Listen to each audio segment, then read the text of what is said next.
जो औलाद अपने माँ बाप के साथ जैसा करेगी उसकी भी औलाद वैसा ही करेगी। एक बेटा बाप के कले कालर को पकड़ा, खींच के घर से निकाला बाहर, खींच के लेके जा रहा था तो एक जगह पे जाके बाप रुक गया, बोला बेटा बस कर, बस कर, इससे आगे मुझे मत ले जा। यहीं तक मैंने भी अपने बाप को कालर पकड़ के खींच के लाया था, यहीं तक मैंने भी अपने बाप को कालर पकड़ के खींच के लाया था। उसका बदला तुमने वसूल कर लिया है। इसलिए नौजवानों, मेरे बच्चों, एक बात याद रखना, आज तुम जैसे अपने माँ बाप के साथ करोगे, कसम खुदा कि तुम्हारी औलाद भी कल होकर वैसा ही तुम्हारे साथ करे। ये बदला है, ये बदला है, ये बदला है। हो जैसी करनी वैसी भरनी। तो इंशाल्लाह अपने माँ बाप के साथ अच्छा सलूक करेंगे मेरे भाई। कहा कि या रसूल अल्लाह, अलक़मा की माँ है, जरा माँ को बोला तो सही।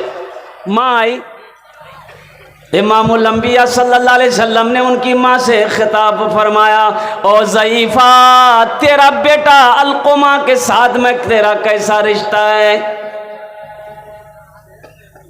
अल्लाह के रसूल पूछते हैं तेरा बेटा कैसा है? कहा या रसूल अल्लाह, 5 वक्त की नमाज आपके पीछे पढ़ता है, कुरान की तिलावत मेरा बेटा अलक़मा करता है। या रसूल अल्लाह, रमज़ान के 30 रोज़े मेरा बेटा अलक़मा रखता है। तो अल्लाह के रसूल ने इरशाद फरमाते कि मैं ये नहीं पूछ रहा हूँ, मैं ये नहीं पूछ रहा हूँ, मैं ये पूछ रहा हूँ कि तुम्हारे साथ कैसा रिश्ता है। कहा कि या रसूल अल्लाह, मैं उससे नाराज हूँ, ये मेरे सामने मुझसे ज्यादा अपनी बीवी को तरजीह देता है, मेरा कहना नहीं मानता, मेरी बातों को नहीं मानता, मेरी इज्जत नहीं करता, मैं उससे नाराज हूं। तो अल्लाह के रसूल सल्लल्लाहु अलैहि वसल्लम इरशाद फरमाते हैं, ए ज़ईफ़ा, ये तेरा बेटा का आखिरी वक़्त है, इसकी गलतियों को माफ़ कर दे, ताकि अल्लाह इनके गलतियों को माफ़ कर देगा, माफ़ कर दे। तो बुढ़िया कहती या रसूल अल्लाह, मैं माफ़ नहीं करूँगा, मैं माफ़ नहीं करूँगा। अरे कुर्बान जाओ, आखिर माँ तो है, माँ मान है। तो अल्लाह के रसूल ने इरशाद फरमाया कि ऐसा करो, लकड़ियाँ जमा करो, उन लकड़ियों के अंदर में आग लगाओ, इसके बेटे अलक़मा को उठाकर उस आग के अंदर में डाल दो। तो बुढ़िया तो तड़प गई कि या रसूल अल्लाह, मेरे बेटे को आप आग के अंदर में डालेंगे? वो बेटा जिसको मैंने 9 महीना अपने शिकम में रखा, 2 साल तक अपना खून पिलाया। हर चीज तो मिल जाएगी बाजार में, लेकिन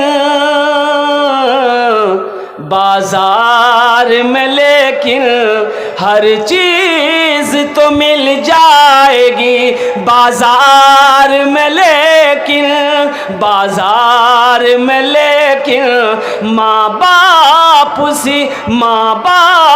से बढ़कर कोई दौलत न मिलेगी, माँ बाप से बढ़कर कोई दौलत न मिलेगी।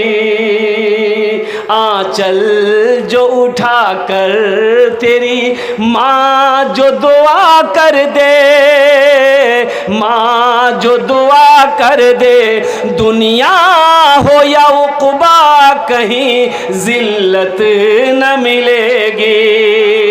सुभान अल्लाह, सुभान अल्लाह। माँ तो तड़प उठी, माँ तड़प उठी, माँ रोने लगी कि या रसूल अल्लाह सल्लल्लाहु अलैहि वसल्लम, मेरे बेटे को आप मेरे नज़रों के सामने जलाएंगे। तो अल्लाह के रसूल ने इरशाद फरमाया, ऐ ज़ईफ़ा, अगर तू अपने बेटे को माफ़ नहीं करेगी, वो आखिरत के अजाब से बच नहीं सकता, तू उसे माफ़ नहीं करेगी। तो माँ कहती या रसूल अल्लाह, आप गवाह रहिए, आप गवाह रहिए, मैंने अपने बेटे अलक़मा की गलती को माफ़ कर दिया। तो अल्लाह के नबी ने इरशाद फरमाया, देखो अलक़मा के ज़बान पे कलमा जारी हुआ कि नहीं? तो हज़रत अलक़मा ने पढ़ा, अशहदु अल्ला इलाहा इल्लल्लाहु व अशहदु अन्ना मुहम्मदन अब्दुहु रसूलुहु, पढ़ते हुए इस दुनिया से इंतकाल कर गए। तो अल्लाह के नबी ने इरशाद फरमाया, जनाजे के बाद, दफन कफन के बाद इरशाद फरमाया कि लानत है उसके ऊपर में, अल्लाह की लानत हो, फरिश्तों की लानत हो, जमीन पर रहने वाली तमाम मखलूकात की लानत हो उस औलाद पर जिस औलाद से उसका माँ बाप नाराज रहे। इसलिए मेरे बच्चों, इबरत हासिल करो, अपने माँ बाप को कभी तकलीफ मत देना, अपने माँ बाप को कभी नाराज ना करना। अल्लाह तौफीक दे तो उनकी दुआएं लो, उनकी इतनी खिदमत कि दिल से दुआ निकल जाए, दिल से दुआ निकल जाए। हजरत मूसा अलैहिस्सलाम ने पूछा कि या अल्लाह, जन्नत में मेरा साथी कौन रहेगा, जन्नत में मेरा साथी कौन रहेगा, मेरे पड़ोस में कौन रहेगा? तो अल्लाह ने कहा कि मूसा, ये कसाई है, वही तेरा जन्नत में साथी होगा। कौन बनेगा? तो मूसा अलैहिस्सलाम हो गए, हैरत हो गए कि अल्लाह तूने मुझे पैगंबर बनाया और जन्नत में मेरा साथी कसाई होगा? कि अल्लाह वो कौन है, कहाँ मिलेगा, मैं उससे मिलना चाहता हूँ। कहा कि फला बाजार देखा है? बोला या रसूल अल्लाह। या अल्लाह, तो बोले उसी बाजार में चला जा, वहीं पर उसकी गोश्त की दुकान है, मुलाकात हो जाएगी। मूसा अलैहिस्सलाम गए, देखना चाहते थे कि ये नौजवान का अमल कौन सा है, ये कौन सा अमल करता है जिसके बिना पर वो जन्नत में मेरा साथी होगा। वो गया तो गोश्त की दुकान पे गोश्त काट रहा है, ग्राहक आ रहा है, गोश्त दे रहा है। ये मूसा अलैहिस्सलाम को ये नौजवान पहचानता नहीं था कि ये अल्लाह के पैगंबर है। मूसा अलैहिस्सलाम दूर बैठे देख रहे हैं कि ग्राहक आ रहा है, ग्राहक आ रहा है, गोश्त काट रहा है, वजन करके दे दे रहा है। और कुर्बान जाओ, गोश्त को वजन कर रहा है, वो बेचता चला जा रहा है। मूसा अलैहिस्सलाम देखना चाहते हैं कि ये नौजवान कौन सा अमल करता है, क्या तहज्जुद पढ़ता है, कितना इबादत गुजार है, क्या है ये मेरे जन्नत में मेरा साथी है। कई घंटा बैठे रहे, आपने कोई अमल नहीं देखा, सिर्फ गोश्त बेचते हुए देखा, सिर्फ गोश्त बेचते हुए देखा। अच्छा, जब शाम हुई तो गोश्त का दुकान ये नौजवान बंद किया। अब कुछ नरम नरम गोश्त को जो है काट के उन्होंने अपना झोला में डाला, दुकान समेटा, झोला उठाया, घर के तरफ चलने लगा। तो मूसा अलैहिस्सलाम ने कहा कि नौजवान जरा ठहर। बोला कहिए। बोला क्या तू चाहता है कि मैं तेरा मेहमान बन जाऊं, तू चाहता है? तो नौजवान ने कहा कि खुशनसीबी हमारी है, अगर आप मेरे घर चलना चाहे, आप मेरे मेहमान बन जाइए। पहचानता नहीं था कि अल्लाह के पैगंबर। बोला शौक से आप मेरे घर चल सकते हैं। बोला चल। आगे आगे नौजवान है, पीछे पीछे अल्लाह के पैगंबर हज़रत मूसा अलैहिस्सलाम है। जब घर पर ये नौजवान पहुंचा, मूसा अलैहिस्सलाम को बिठाया, देखता है कि इस कोने में एक चारपाई पड़ी है, वहाँ पर एक ज़ईफ़ा औरत, कमज़ोर सी नहीफ सी औरत, बुढ़िया जो है वो पड़ी हुई। ये नौजवान करीब गया और माँ से इशारे में कुछ बात किया, बुढ़िया से, ज़ईफ़ा से, और उठाया, पानी के चंद घोंट पिलाया, फिर माँ को सुला दिया। वो नौजवान आया, बर्तन धोया, हांडी चढ़ाया चूल्हे पे और गोश्त पकाया। गोश्त पकाने के बाद आटा गोंदा, रोटी पकाई, और रोटी पकाने के बाद एक प्याला लिया, शोरबा डाला गोश्त का, और वो एक रोटी तोड़ करके उसमें अच्छा से मिलाया, मुलायम किया, एकदम साफ लिक्विड कर दिया।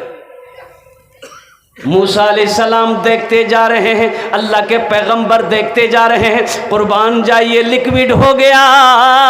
ये नौजवान चारपाई के करीब गया, चारपाई के कोने में बैठा, अपनी माँ को उठाया, हाथों में सीने से लगाया, यूं सीने से लगाया, और माँ के प्याले में पानी लेकर पहले चेहरा धोया और अपना गमछा से माँ के चेहरे को पोंछा, फिर रोटी का लुकमा उठाकर माँ के मुंह में डाला। वो माँ खाती जा रही है, कुछ बोल रही है, इतनी ताकत तो नहीं, आवाज तो नहीं है वो दूर वाले समझ पाए। तो मूसा अलैहिस्सलाम ने कान लगाया कि ये बोल क्या रही है। तो नौजवान से पूछा कि तेरी माँ कुछ बोल रही है। तो नौजवान बोला कि मैं क्या बताऊं, मेरी माँ ऐसी दुआ मांग रही है कि मैं बता नहीं सकता। मैं अपनी माँ की खिदमत करता हूँ तो मेरी माँ यही दुआ करती है हमेशा कि या अल्लाह, मैं अपने बेटे से राजी हूँ, तू इसे जन्नत में मूसा का साथी बना दे, मूसा का साथी बना देना। तो बताइए कहाँ हम गुनहगार हैं, अब मूसा अलैहिस्सलाम अल्लाह के पैगंबर हैं, भला साथी बन सकते हैं। मूसा अलैहिस्सलाम ने उसके पीठ पे हाथ को रखा और कहा कि बेटा जानते हो तुम खुश नसीब हो, अल्लाह ने वो मकाम अता फरमाया, मूसा तेरे सामने खड़ा है। माँ की दुआ रद्द नहीं होती, बाप की दुआ रद्द नहीं होती। अल्लाह तौफीक दे। अल्लाह के नबी जनाब मोहम्मद रसूलुल्लाह सल्लल्लाहु अलैहि वसल्लम अपने माँ के शिकम में थे, बाप का इंतकाल हो गया। जब 7 साल की उम्र हुई, माँ के साथ मदीना गए थे। मदीना गए थे। अब मदीना से फिर मक्का लौट रहे थे। रास्ते में एक जगह है, एक जगह जिसका नाम है मकाम अबवा, वहीं पर माँ की तबीयत खराब हो गई। हजरत आमिना की तबीयत खराब हो गई। उनके साथ में एक दाई थी, एक खिदमत गुजार वाली थी, हजरत उम्मे अमन रजी अल्लाह ताला अन्हा थी। इतना तेज़ बुखार आया हजरत आमिना को, इतना तेज़ बुखार आया कि वो बुखार उतरता था, चढ़ता था, उतरता था, यहाँ तक कि कभी कभी हजरत आमिना बेहोश हो गई और उसी बेहोशी की हालत में इंतकाल कर गई। अल्लाह के रसूल सल्लल्लाहु अलैहि वसल्लम की उम्र 7 साल थी। भाई कितनी उम्र थी? 7 साल की उम्र में माँ चली गई। तो अल्लाह के रसूल ने एक मौके पर इरशाद फरमाया, काश मेरी माँ आमिना जिंदा होती, मैं इशा की नमाज पढ़ रहा होता, सूरे फातिहा तिलावत कर रहा होता, मेरी माँ आमिना आवाज देती बेटा मोहम्मद, तो मैं नमाज तोड़कर माँ की बारगाह में हाजिर हो जाता। मैं नमाज तोड़कर माँ की बारगाह में हाजिर हो जाता। पीते पीते दूध कभी चल में जब छुप जाते थे, खुद ठंडक में माँ सोती, गोदी में हम सो जाते थे, गोदी में हम सो जाते थे। माँ नया कपड़ा पहन के बैठी है, बच्चा को गोद में लेकर, बच्चा पेशाब कर दिया, माँ को घिन नहीं आती। रात में बिस्तर में बच्चा सोया है, बच्चा पेशाब कर दिया और कोई दूसरा बिस्तर नहीं है, माँ पेशाब की तरफ आके लेट जाती है, अपने बच्चे को सूखे में सुलाती। माँ बोली मन भावन मेरा बेटा रूप समान है, जो माँ की ममता ना समझे वो कितना नादान है, वो कितना नादान है जिनके सर पे माँ की ममता, जग में बड़ा इंसान है, जग में बड़ा इंसान है। इसमें से बहुत सारे भाई हमारे होंगे जिनकी माँ नहीं होगी, जिसका बाप इस दुनिया से चला गया, माँ चली गई। अफसोस होता मेरे बच्चों, माँ बाप का मकाम क्या है, माँ बाप कैसी दौलत है। उनके दिलों से पूछो जिनकी माँ बाप जिंदा नहीं है, मुझसे पूछो कि मेरे माँ बाप आज नहीं हैं, कुर्बान जाओ। उनसे पूछो जिनकी माँ नहीं है, जिसका बाप नहीं है, तुम क्या समझोगे। इस दौलत, ये दौलत अल्लाह ने दिया है, इसकी इज्जत करो, इसलिए कि माँ बाप के कदमों के नीचे जन्नत है। मत पूछो रातों को मैं भी कैसे कैसे सोता हूँ, मत पूछो रातों को मैं भी कैसे कैसे सोता हूँ, जब जब माँ की याद सताए चुपके रोता हूँ, चुपके रोता हूँ। है दर माँ के चरणों में तन मन धन कुर्बान है, जो माँ की ममता ना समझे वो कितना नादान है, वो कितना नादान है। उनके दिल से पूछो, मेरे दिल से पूछो, उनके दिल से पूछो जाकर जिसकी माँ मर जाती है। दिल का आंगन मन की दुनिया सब सूना कर जाती है, सब सूना कर जाती है। माँ ही घर की रौनक है और माँ ही घर की जीनत है। माँ ऐसी हंसती है जिसके कदम के नीचे जन्नत है, कदम के नीचे जन्नत है।